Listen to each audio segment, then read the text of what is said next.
In last week's video, I showed you guys a big batch prep, so today I just want to share a couple meal ideas and what I've been eating to use up those items. I think you guys will easily see how much time you'll save just by having your items prepped and ready to go. Speaking of which, the Let's Eat Plants meal prep course is officially open for enrollment. If you've been wanting to learn how to meal prep, I would love to have you join us. The course is only going to be available for purchase until Monday, and then the course will start. So if you're at all interested, make sure you check out those links ASAP. Everything will be in the description box and the pinned comment down below.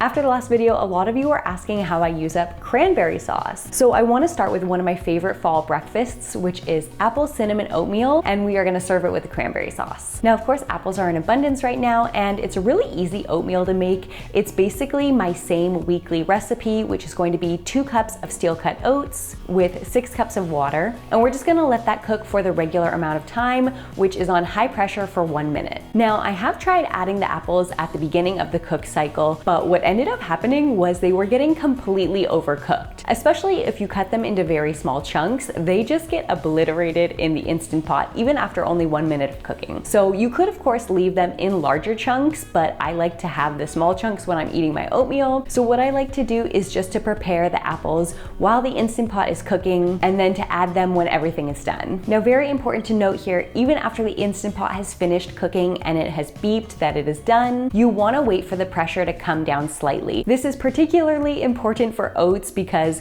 trust me, I have had oaty liquid sprayed all over my kitchen. You do not want that to happen. So it takes about 15 to 20 minutes for the pin to drop and that pressure to release. And then once it does, you're just going to add in your chopped apples. And then I like to close the lid here and let it steam for about 5 more minutes and just let those apples soften a bit. And now we're just gonna add in some fall spices. I'm using 1 teaspoon of cinnamon, half a teaspoon of ground ginger, and a little sprinkle of pumpkin pie spice, which is basically just cinnamon, ginger, nutmeg, allspice, and cloves. So actually, if you don't have this, you can just use any combination of these spices or whatever fall spices you have on hand. And now just adding in some chia and ground flax. Now, totally optional, but if you like your oatmeal a little bit sweet, I like to use either maple syrup or this maple syrup sugar. I got this from Costco, and it is basically just dehydrated maple syrup. It is so tasty, and you don't need that much to add in a lot of flavor and sweetness. Of course, you could also just use regular maple syrup or even coconut sugar, or just leave it as is. The apples already add some nice sweetness. So this apple cinnamon oatmeal will just get stored in the fridge, and then we take it out every morning and reheat it in the microwave. And once it's reheated, then I like to add the cranberry sauce on top and just mix everything in.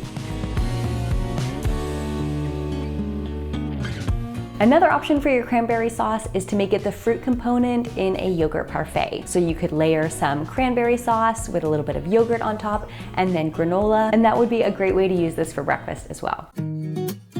For lunch, we had a lot of greens to use up, so I decided to combine the romaine and kale to make some big salads. Since we have everything washed and chopped, it's really just a matter of chopping it into smaller bite-sized pieces to add to your salad. And I'm also adding just an extra apple for sweetness.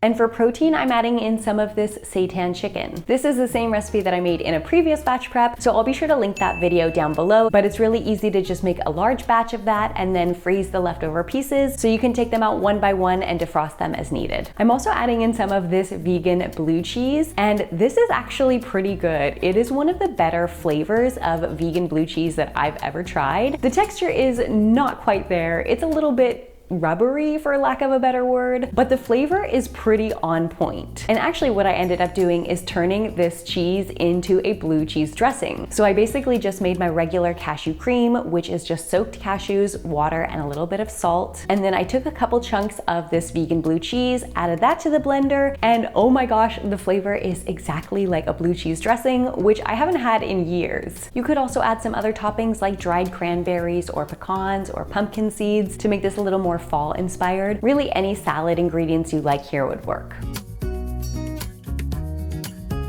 To use up the pesto that we made, I was trying to think of some recipes that weren't pasta because I do feel like I've been cooking a lot of pasta lately, and I thought, why not add it to some chickpeas and make like a pesto chickpea sandwich? So I thought that would be pretty easy. Basically, I just took some chickpeas and added that pesto right in there. I added about a 1/4 cup of pesto for every 1 cup of chickpeas. And then you could also add some other things in here like chopped red onion or some other spices. I felt like mine needed a little bit more salt, but other than that, it was pretty good because that pesto was already really flavorful. So just taste as you go and adjust your seasonings as needed, but if your pesto is pretty flavorful already, you likely won't need to add much. Now I know it may not be the most beautiful or appetizing thing to look at, but honestly the flavor was so good. If you are a fan of pesto, definitely give this one a try.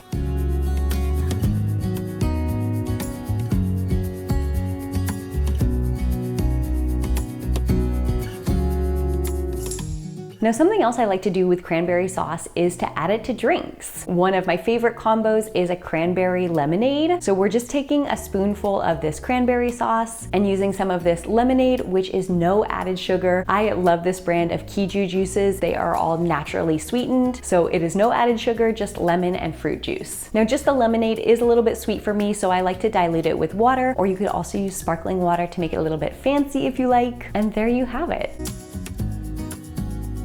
Now, another option is to make this drink hot. I know with the colder weather, it might be nice to have a hot beverage instead. So you could do something like grated ginger. Now, this is actually just plain minced ginger that I've frozen. It is so much more convenient than taking out a piece of ginger and grating it every time you need minced ginger. So we'll just cut off a chunk of this, add the juice of half a lemon, some hot water, and our cranberry sauce, and you've got yourself a delicious and spicy hot beverage.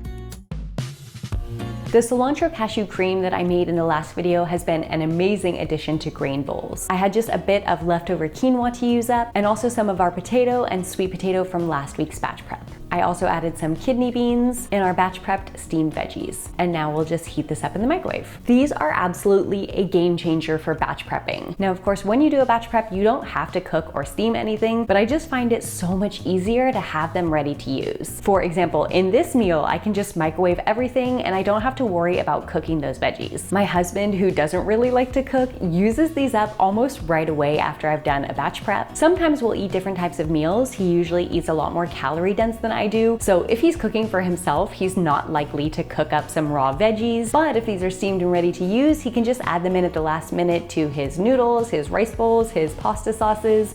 And I just find he's a lot more likely to eat veggies that way. So now we'll just add some salsa and our cilantro cream and mix this all up.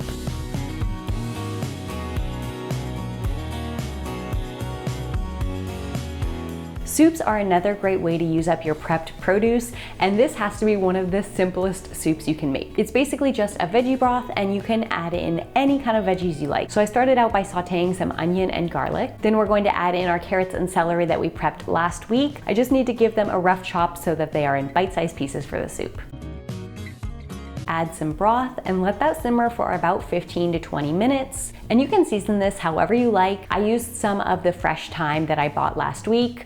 Well, it isn't fresh anymore because I put it into the freezer, but you know what I mean. So I added a couple sprigs of that and a bay leaf. And then about halfway through the cook time, I added in the kale to soften it up. And then once the carrots and celery were tender, I went ahead and added in all of the other cooked veggies that I had in the fridge. So our potato, sweet potato, steamed veg, and I also added in some beans that I had. And lastly, when I reheat it, I like to add in some lemon zest and lemon juice. Now you could also add some pasta shells here. When I'm making this soup for my husband, I like to do that to make it a little more filling for him, but I like this just as is. It's a very nourishing bowl of soup and a perfect fall meal.